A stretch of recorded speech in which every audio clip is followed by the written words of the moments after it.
உங்கள் அனைவருக்கும் பிதா குமாரன் பரிசுத்த ஆவியானவர் நாமத்தினாலே நன்பின் நல்வாழ்த்துக்களை தெரிவித்துக் கொள்கிறேன். பிரியமான தேவனுடைய பிள்ளைகளே, நாம் சிந்தனையில் பரிசுத்தத்தை குறித்து நாம் தொடர்ச்சியாக தேவனுடைய வார்த்தை கேட்டுக்கொண்டிருக்கிறோம். இந்த நாளிலும் கூட சிந்தனையில் பரிசுத்தம் அடைவதை குறித்து நாம் ஆவியான தாசியோடு தொடர்ந்து தியானிக்க போகிறோம். வேதத்தில் நாம் வாசிப்போம் என்றால் ஏற்கனவே வாசித்தோம். நீதிமொழிகள் 23:7 அவன் இருதயத்தின் நினைவு எப்படியோ அப்படியே அவன் இருக்கிறான் என்று சொல்லி, ஒரு மனிதன் எதை சிந்திக்கிறானோ அதற்கேற்றார் போல் அவன் மாறிவிடுகிறான் என்று சொல்லி நாம் பார்க்கிறோம். நாம் கடந்த நாட்களில் நாம் பார்த்தோம், ஆதாம் ஏவாளுடைய வீழ்ச்சிக்கு காரணம் அவனுடைய சிந்தனையே. நல்ல தேவதூதனாய் இருந்தவன் சாத்தானாக மாறி போனதுக்கு காரணம் அவனுடைய சிந்தனை என்பதை குறித்து பார்த்தோம். சிந்தனையிலே தேவனுக்கு கீழ்ப்படியாதவன் நடக்கையில் தேவனுக்கு கீழ்ப்படிய முடியாது. சிந்தனையிலே தேவனுக்கு ஊழியம் செய்யாதவன் நடக்கையில் தேவனுக்கு ஊழியம் செய்ய முடியாது என்பதை குறித்து நாம் பார்த்தோம். இந்த நாளிலும் கூட நாம் தொடர்ந்து தேவனுடைய வார்த்தையை தியானிக்க போகிறோம். பிரியமான தேவனுடைய பிள்ளைகளே, நம்முடைய வாழ்க்கையிலே நாம் இயேசு கிறிஸ்துவை சொந்த இரட்சகராக ஏற்றுக்கொள்கிற பொழுது நம்முடைய ஆவி ரட்சிக்கப்படுகிறது. ஆவியிலே இயேசு வந்து என்ன செய்கிறார்? வாசம் பண்ணுகிறார். ரொம்ப நல்லது. ஆனால் தேவனுடைய பிள்ளைகளே, நாம் சபைக்கு சென்று ஆவியில நிரம்பி பரிசுத்த ஆவியில் நிரம்பி ஜெபிக்கும் பொழுது நம்முடைய ஆவியிலே நாம் பரிசுத்தனுடைய வரங்களை பெற்றுக்கொள்கிறோம். நம்முடைய ஆவி ரட்சிக்கப்படுகிறது. ஆவியிலே பரிசுத்தனுடைய வல்லமையை பெற்றுக்கொள்கிறோம். ஆவியிலே வெளிப்பாடுகளை பெற்றுக்கொள்கிறோம். ஆனால் நம்முடைய ஆத்துமா ரட்சிக்கப்படுவதில்லை. நம்முடைய ஆத்துமாவில் தான் நிறைய வேலைகளில் பார்த்தீங்கன்னா சந்தேகம், பயம், அவிசுவாசம், கெட்ட சிந்தனைகள், இப்படி பல எண்ணங்கள் நமக்குள்ளே அடிக்கடி போராடி கொண்டே இருக்கும். நிறைய பேர் நீங்க பார்த்திருப்பீங்க, நல்லா சபைக்கு போவாங்க, நல்லா ஜெபிப்பாங்க, ஆவியில நிரம்பி ஜெபிப்பாங்க. நாம் ஜெபிக்கும் பொழுது, ஆவியில நிரம்பி ஜெபிக்கும் பொழுது நம்முடைய ஆவியிலே பரிசுத்த ஆவியினவரால் நாம் நிரப்பப்படுகிறோம். ஆனால் நாம் தனிமையிலே சிந்தித்ததான பலவிதமான சிந்தனைகள் அது நம்முடைய ஆத்துமாவில் இருக்கிறது. ஆத்துமாவில் காணப்படுகிற நம்முடைய சிந்தனை, அறிவு, உணர்ச்சி, சித்தம், இந்த நாளும் என்ன காணப்படுகிறது என்றால் அசுத்தமாய் காணப்படுகிறது. இந்த நாளும் ரட்சிக்கப்பட வேண்டும். அதாவது ஆத்துமா ரட்சிக்கப்பட வேண்டும். ஆத்துமாவை ரட்சிப்பது என்ன? அது கர்த்தருடைய வசனம். வேதம் சொல்லுகிறது, யாக்கோபு நிருபம் 1:21 ஆகையால் நீங்கள் எல்லாவித அழுக்கையும் கொடிய துர்க்குணத்தையும் ஒழித்துவிட்டு உங்கள் உள்ளத்தில் நாட்டப்பட்டதாயும் உங்கள் ஆத்துமாக்களை ரட்சிக்க வல்லமுள்ளதாயும் இருக்கிற வசனத்தை சாந்தமாக ஏற்றுக்கொள்ளுங்கள். இந்த நாளிலும் கூட தேவ ஆவியானவர் பேசும்படி நாம் கண்களை மூடி ஜெபிப்போம். பரலோக பிதாவே, நீர் எங்களோடு கூட பேசும்படியா எங்கள் ஒவ்வொருவரையும் உடைய கரத்தில் நாங்கள் அர்ப்பணித்து ஜெபிக்கிறோம். இந்த தேவ வார்த்தைக்கு விரோதமாய் செயல்படுகிற எல்லா அசுத்தாவியலையும் கர்த்தர் கடிந்து கொள்வீராக. நாங்கள் முற்றிலும் எங்கள் ஒவ்வொருவரையும் பிதா குமாரன் பரிசுத்த ஆவியானுடைய ஆளுக்கு ஒப்புக் கொடுக்கிறோம். நீங்க பேசுங்க, நாங்கள் கேட்கிறோம். இயேசுவின் நாமத்தில் கேட்கிறோம் நல்ல பிதாவே, ஆமென். பிரியமான சகோதரனே, சகோதரியே, நம்முடைய ஆத்துமாவை ரட்சிப்பது கர்த்தருடைய வசனம் என்று வேதம் சொல்லுகிறது. ஆண்டவர் தெளிவாக சொல்லுகிறார், ஆகையால் நீங்கள் எல்லாவித அழுக்கையும் கொடிய துர்க்குணத்தையும் ஒழித்துவிட்டு உங்கள் உள்ளத்தில் நாட்டப்பட்டதாயும் உங்கள் ஆத்துமாக்களை ரட்சிக்க வல்லமையுள்ளதாயும் இருக்கிற வசனத்தை சாந்தமாய் ஏற்றுக்கொள்ளுங்கள். ஆம், பிரியமான தேவனுடைய பிள்ளைகளே, உங்களுடைய ஆத்துமாவை ரட்சிப்பது கர்த்தருடைய வசனம். நாம் ஜெபிக்க வேண்டும், ரொம்ப நல்லது. நாம் ஆவியில் நிரம்பி ஜெபிக்க வேண்டும், அது ரொம்ப நல்லது. ஆனால் தேவனுடைய பிள்ளைகளே, உங்களுடைய ஆத்துமா ஒவ்வொரு நாளும் ரட்சிக்கப்பட வேண்டும். ஆவி ரட்சிக்கப்படுதல் என்பது அது கடந்த கால ரட்சிப்பு. ஆத்துமா ரட்சிப்பு என்பது அது நிகழ்கால ரட்சிப்பு.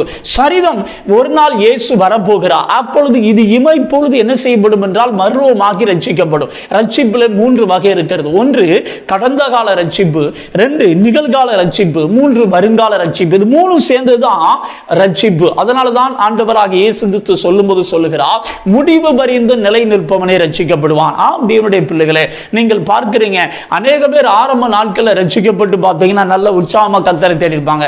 பிறகு பார்த்தீங்கன்னா கர்த்தரை விட்டு சிலர் விலகி போறதை நம்ம பார்க்க முடியும். காரணம் என்னவென்றால் நிகழ்காலத்திலே அவர்களுடைய சிந்தனையிலே பரிசுத்தம் இல்லை, அவருடைய சிந்தனை ரட்சிக்கப்படவில்லை, அவருடைய அறிவு ரட்சிக்கப்படவில்லை, அவருடைய உணர்ச்சி ரட்சிக்கப்படவில்லை, அவருடைய சித்தம் ரட்சிக்கப்படவில்லை. உங்களுடைய சிந்தனை, அறிவு, உணர்ச்சி, சித்தம், இது 4 சேர்ந்தது ஆத்துமா. இந்த 4 ரட்சிக்கப்பட வேண்டும். இந்த 4 ரட்சிக்கப்பட வேண்டும் என்றால் நீங்கள் தேவனுடைய வார்த்தையினால் உங்களுடைய மைண்டை, உங்களுடைய இருதயத்தை நீங்கள் நிரப்ப வேண்டியது ரொம்ப ரொம்ப அவசியமானது. வேதத்தில் பார்த்தீங்கன்னா சிலருடைய வாழ்க்கையில அவங்களுடைய ஆவி ரட்சிக்கப்பட்டிருந்தது, ஆனா அவங்களுடைய ஆத்துமா ரட்சிக்கப்பட வேதத்தில் ஆவியானவர் எழுதுகிறதை நாம் பார்க்க முடியும்.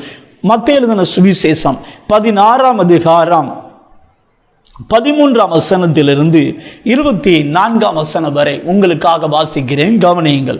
பின்பு இயேசு பிலிப்பு செசரியாவின் திசைகளில் வந்தபோது தம்முடைய சீசரை நோக்கி, மனுஷகுமாரனாகிய என்னை ஜனங்கள் யார் என்று சொல்லுகிறார்கள் என்று கேட்டார். அதற்கு அவர்கள், சிலர் உம்மை யோவான் ஸ்நானன் என்றும், சிலர் எலியா என்றும், வேறு சிலர் எரேமியா அல்லது தீர்க்கதரிசியில் ஒருவர் என்றும் சொல்லுகிறார்கள் என்றார்கள். அப்பொழுது அவர், நீங்கள் என்னை யார் என்று சொல்லுகிறீர்கள் என்று கேட்டார். சீமோன் பேதுரு பிரதித்திரமாக, நீர் ஜீவனுள்ள தேவனுடைய குமாரனாய் கிறிஸ்து என்றான்.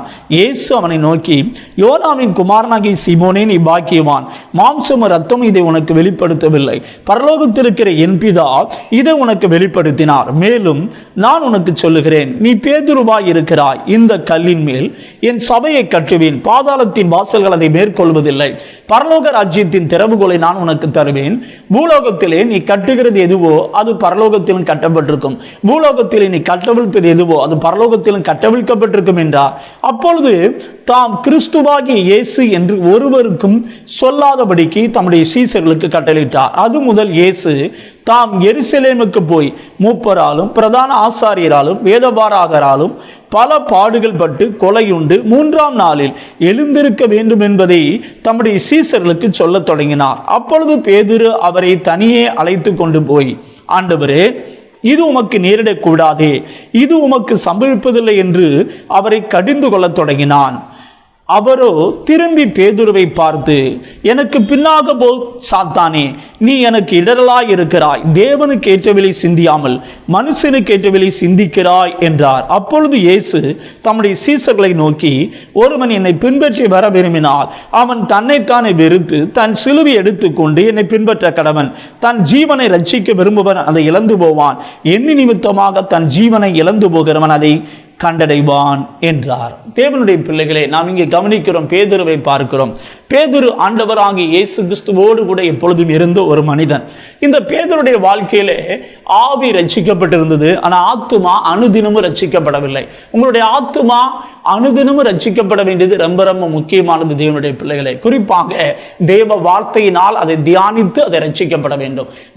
தேவனுடைய வார்த்தையை தியானித்து உங்கள் மனம் புதிதாக வேண்டும், அப்பொழுதுதான் உங்கள் ஆத்துமா ரட்சிக்கப்படும். இங்கே நம்ம பார்க்கிறோம், ஆண்டவராகிய இயேசு கிறிஸ்து தம்முடைய 12 சீசர்களை பார்த்து ஒரு கேள்வி கேட்கிறார், இந்த உலகத்தில் உள்ள மக்கள் என்னை குறித்து என்ன சொல்லுகிறார்கள் அப்படின்னு. உடனே சீசர்கள் ஒவ்வொருத்தவங்களும் ஒவ்வொருத்தவங்களா சொல்லுகிறார்கள். சிலர் உம்மை எலியா என்று சொல்லுகிறார்கள், சிலர் எலிசா, சிலர் தீர்க்கதரிசி, சிலர் எரேமியா அப்படின்னு சொல்லி பல விதங்களில் உங்களை குறித்து என்ன செய்கிறார்கள், சொல்லுகிறார்கள்.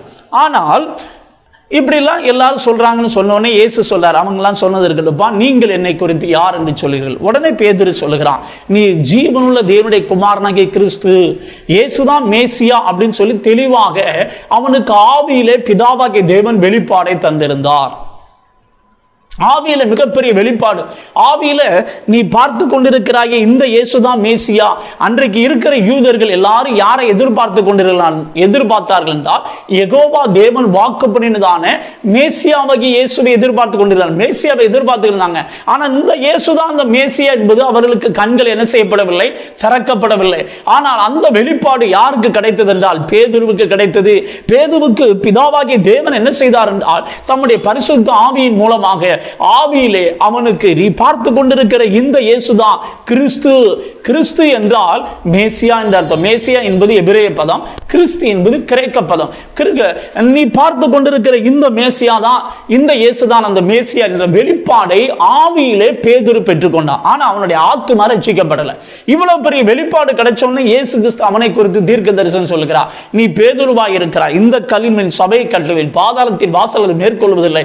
நீ பூலோகத்தில் கட்டுவது பரலோகத்தில் கட்டப்பட்டிருக்கும், நீ பூலோகத்தில் கட்டவிழ்ப்பது பரலோகத்தில் கட்டவிழ்க்கப்பட்டிருக்கும் என்று சொல்லி அவனுடைய எதிர்கால ஊழியத்தை குறித்து, அவனை குறித்து கர்த்தர் வைத்திருக்கிற தரிசனங்களை, திட்டங்களை, நோக்கங்களை கர்த்தர் அவனுக்கு வெளிப்படுத்தினார். அப்படியே சொல்லிட்டு இயேசு போய்கிட்டு இருக்கும்போது சொல்ல, நான் உங்களுக்காக போய் சிலுவையில மரிக்க போறேன் அப்படின்னு சொன்னோன்னே பேதுரு இயேசுவை தனியா கூட்டு போய் அவரை கடிந்து கொள்ள தொடங்கினான் என்று சொல்லி வேதம் சொல்லுகிறது. இயேசுவுக்கு பிதாவின் சித்தம் செய்வதில் அவர் விருப்பம் உள்ளவராக இருந்தார். பிதாவின் சித்தம் என்ன?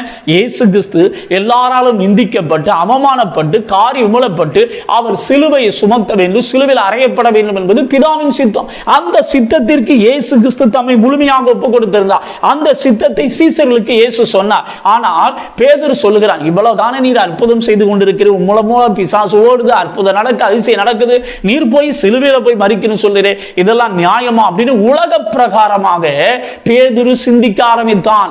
உலக பிரகாரமாக சிந்திக்க ஆரம்பித்த பொழுது இயேசு சொல்லுகிறார், அவனை இயேசு திரும்பி பார்த்து சொல்றாரு, எனக்கு பின்னாக போ சாத்தானே, நீ எனக்கு இடரலா இருக்கிறாய், நீ தேவனுக்கு ஏற்றவளை சிந்தியாமல் மனுஷனுக்கு ஏற்றவளை சிந்திக்கிறாய். பாருங்க, ஆவியில மிகப்பெரிய வெளிப்பாடு பெற்றவன் தான் பேதுரு. ஆனா அவனுடைய ஆத்துமா ரட்சிக்கப்படலை. இன்னைக்கு நிறைய தேவ பிள்ளைகளை நீங்க பார்க்க முடியும், நிறைய சபைக்கு போறவங்களை பார்க்க முடியும், நல்ல ஆவியில நிரம்பி நன்றாக ஜெபிக்கிறாங்க. ஆனா அவங்களுடைய வாழ்க்கையில சாட்சி உள்ள ஒரு வாழ்க்கை இல்லை. காரணம் என்ன? அவங்களுடைய ஆத்துமா ரட்சிக்கப்படவில்லை. அதனால அவங்களுக்குள்ள துர்க்குணம் காணப்படுது, அதனால அவங்களுக்குள்ள பொல்லாப்பு காணப்படுது, அதனால அவங்களுக்குள்ள வன்கண் காணப்படுது, அதனால அவர்களுக்குள்ள இச்சைகள் காணப்படுது, அதனால அவங்களுக்குள்ள எரிச்சல், கோபம், வெறுப்பு, டென்ஷன், மன்னியாத தன்மை, யார் மேலும் கரிசனையற்ற ஒரு தன்மை நிறைய பேருக்குள்ள காணப்படுறது நீங்க பார்க்க முடியும். ரீசன் என்ன?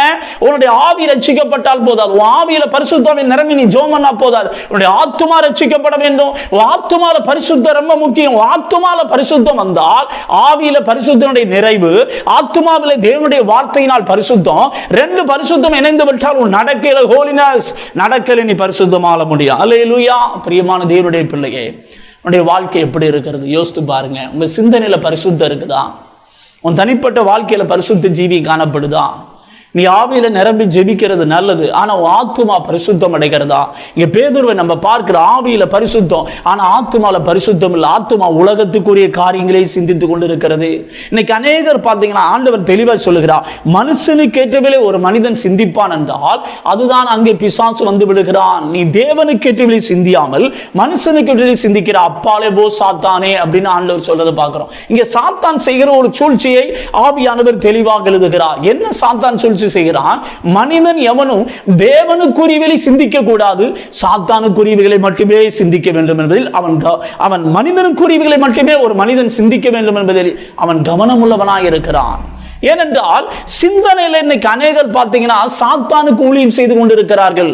நீங்க நிறைய பேரை நீங்க பார்க்க முடியும், நல்ல வேலை பார்ப்பாங்க, வேலை பார்க்குற நேரம் அவங்களுக்கு எந்த டைனஸ் வராது, ஓவர் டைம் உங்களுக்கு கூட 500 ரூபா சம்பளம் தர அப்படின்னா அதுக்கும் அவங்க நல்லா வேலை பார்த்துக்கிட்டு இருப்பாங்க. ஆனால் அதே ஆட்கள் கையில் பைபிளை கொடுத்து கொஞ்ச நேரம் பைபிளை வாசிங்கன்னா அப்படியே நெளிவாங்க. பார்த்துருக்கீங்களா?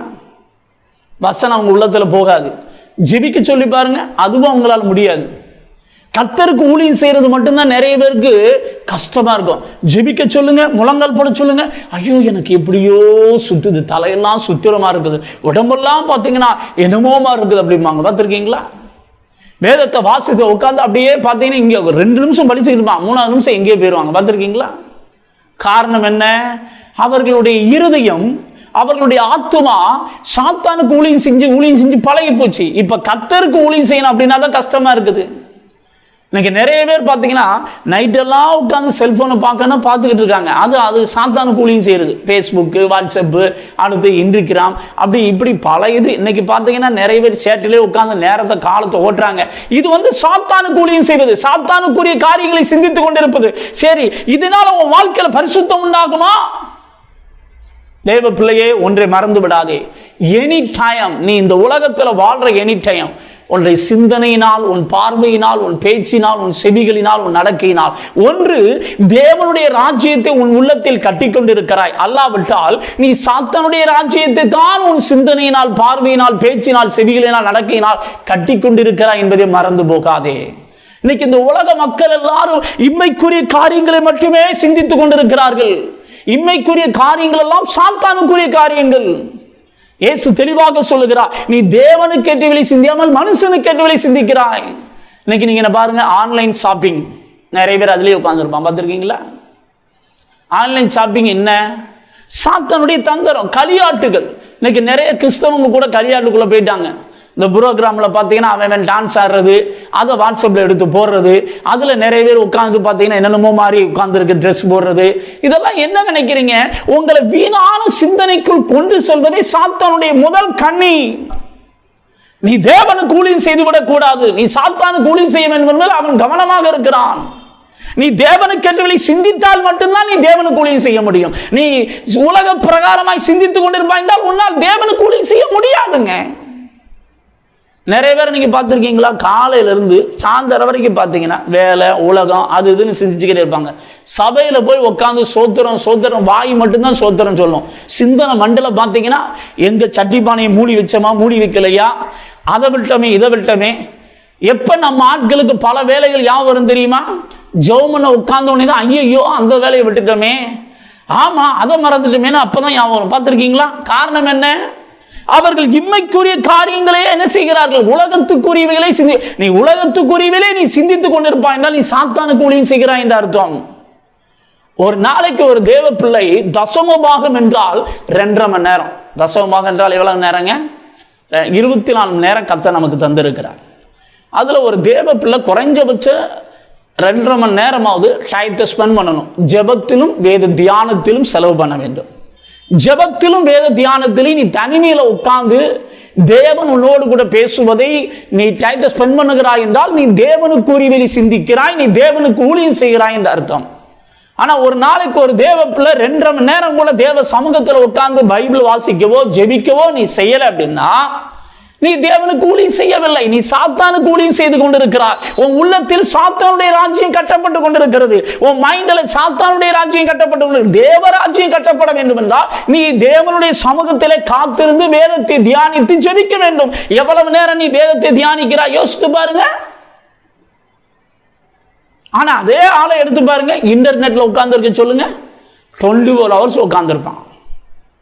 எங்களுக்கு ஆபீஸ்ல வேலை கொடுத்தாங்க, எப்போ பார்த்தாலும் லேப்டாப்பு, எப்போ பார்த்தாலும் செல்ஃபோனு, இல்லைன்னா எப்போ பார்த்தாலும் இதே உட்காந்துக்கிட்டு சொல்லுங்க, அது ஈஸியாக உட்காந்துருப்பான். எவ்வளவு டைம்னஸில் உட்காந்துருப்பான். ஆனால் வேதத்தை வாசித்து ஜெபிக்க சொல்லி பாருங்க, நம்ம ஆட்களால் அது முடியாது. பார்த்துருக்கீங்களா? காரணம் என்ன? தேவ பிள்ளையே, நீ தேவனுக்கு ஊழியம் செய்கிறாயா அல்லது சாத்தானுக்கு ஊழியம் செய்கிறாயா? கொஞ்சம் யோசித்து பாருங்க. உனக்கு தனிப்பட்ட வாழ்க்கையில நீ எவ்வளவு நேரம் தேவனுக்குரியவை சிந்திக்கிறாய்? நீ தேவனுக்குரியவை சிந்தித்தால் மட்டும்தான் நீ தேவனுக்கு ஊழியம் செய்ய முடியும். இதனாலதான் ஆவியானவர் சொல்லுகிறார், மாம்ச சிந்தை மரணம், ஆவியின் சிந்தையோ ஜீவனும் சமாதானமாம். மாம்ச சிந்தைக்கு உட்பட்டவர்கள் தேவனுக்கு பிரியமாக இருக்க முடியாது. வேதத்தில் இன்னொரு நபரை குறித்து பார்க்க முடியும். இங்கே நாம் பேதுருவை பார்க்கிறோம். ஒரு பக்கம் ஆவியில நடந்தான், இன்னொரு பக்கம் அவன் பார்த்தீங்கன்னா உலக பிரகாரமாய் சிந்தித்து பிசாசுக்கு இடம் கொடுத்தான்.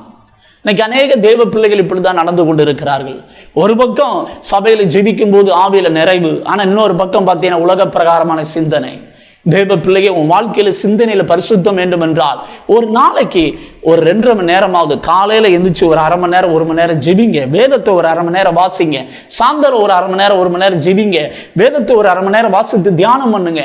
இப்படி நீங்க டைட்டை ஸ்பெண்ட் பண்ணா நீங்க தேவனுக்கு எழும்பி பிரகாசிக்க முடியும். இயேசு சொன்னார், நீங்கள் சோதனைக்கு உட்படாதபடிக்கு 1 மணி நேரமாவது விழித்திருந்து ஜெபம் பண்ணுங்கள் என்று சொன்னார்.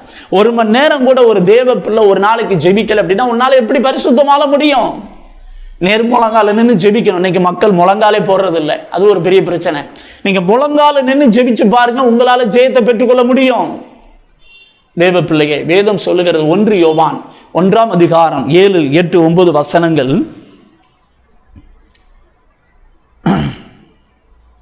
இயேசு கிறிஸ்துவின் ரத்தம் சகல பாவங்களை நீக்கி நம்மை சுத்திகரிக்கும். நமக்கு பாவம் இல்லை என்போமானால் நம்மை நாமே வஞ்சிக்கிறவர்களாக இருப்போம், சத்தியம் நமக்குள் இராது. நம்முடைய பாவங்களை நாம் அறிக்கையிட்டால் பாவங்களை நமக்கு மன்னித்து எல்லா அநியாயத்தை நீக்கி நம்மை சுத்திகரிப்பதற்கு அவர் உண்மையின் நீதியுள்ளவராய் இருக்கிறார். நாம் பாவம் செய்யவில்லை என்போமானால் நாம் அவரை பொய்யராக்குகிறவர்களாக இருப்போம், அவருடைய வார்த்தை நமக்குள் இராது. உன் சிந்தனையில பரிசுத்தம் அடையணும் அப்படின்னா காலையில் எழுந்திரிச்சு நேர் முழங்கால் போட்டு முழங்கால நின்று ஜெபம் பண்ணு. ஏசப்பா, இன்றைய தினம் முழுவதும் என் சிந்தனைகள் உம்முடைய ரத்தத்தினால உள்ளும் புறமா கழுவி சுத்திகரிங்க அப்படின்னு சொல்லி ஜெபம் பண்ணிப்பார் தேவ பிள்ளையை.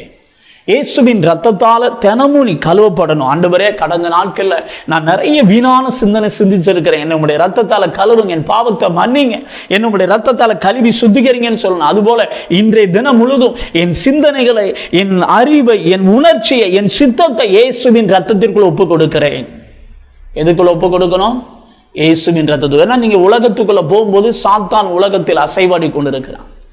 நீங்க சிந்திக்காத தாறுமாறான சிந்தனைகளை உங்க மைண்டில் கொண்டு வருவான். தேவ பிள்ளையே, அந்த தாறுமாறான சிந்தனை உன் மைண்டை தாக்கக்கூடாது அப்படின்னு நினைச்சேன்னா இயேசுவின் ரத்தத்திற்குள்ளாக உன் ஆவி ஆத்துமா சரீரத்தை தினமும் ஒப்புக் கொடு. இயேசுவின் ரத்தத்தை மேல தெளிக்கிறேன், இயேசுவின் ரத்தத்துக்குள்ள என்னை ஒப்புக் கொடுக்கிறேன், இயேசுவின் ரத்தத்தால் முத்திரடைகிறேன் அப்படின்னு நீ சொல்லி ஜெபம் பண்ணிப்பார். கர்த்தர் இப்படி பரிசுத்தமா வாழ உனக்கு உதவி செய்வார். வேதத்தை தியானம் பண்ணிப்பார்.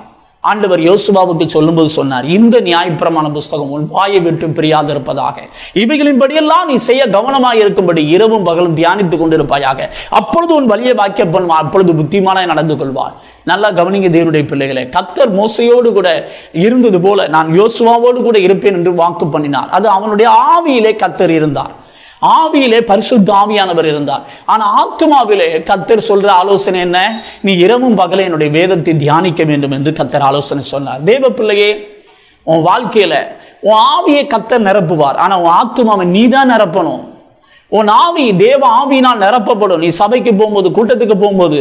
ஆனா உன் அறிவை, உன் ஆத்துமாவை, உன் சிந்தனை, அறிவு, உணர்ச்சி, சித்தத்தை நீ தேவ வார்த்தையினால் நீ தான் நிரப்ப வேண்டும். அதை தேவன் செய்ய மாட்டார். நீ உன்னுடைய ஆத்துமாவை தேவனுடைய வார்த்தையை நான் நிரப்பிப்பார். உன்னால பரிசுத்தமா வாழ முடியும். இல்லாவிட்டால் உன்னால் பரிசுத்தமா வாழ்றதுக்கு வாய்ப்பே கிடையாது. வேதத்தில் பார்த்தீங்கன்னா யூதாஸை குறித்து நாம் பார்க்கிறோம். இந்த யூதாஸ் யோவான் எழுதின சுவிசேஷம் 13ஆம் அதிகாரத்தில் இந்த சம்பவத்தை நாம் பார்க்கலாம்.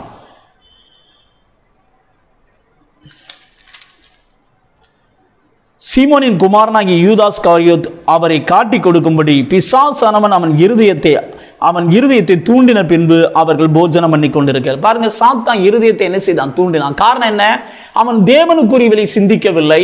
அவன் உலகத்துக்குரிய பணத்தை எப்படி சம்பாதிக்கலாம், இயேசுவை காட்டி கொடுத்து எப்படி பணத்தை சம்பாதிக்கலாம் அப்படின்னு சிந்தித்த பொழுது அவன் சாத்தானுக்கு இடம் கொடுத்தான். அப்போ சாத்தான் தூண்டுறான்.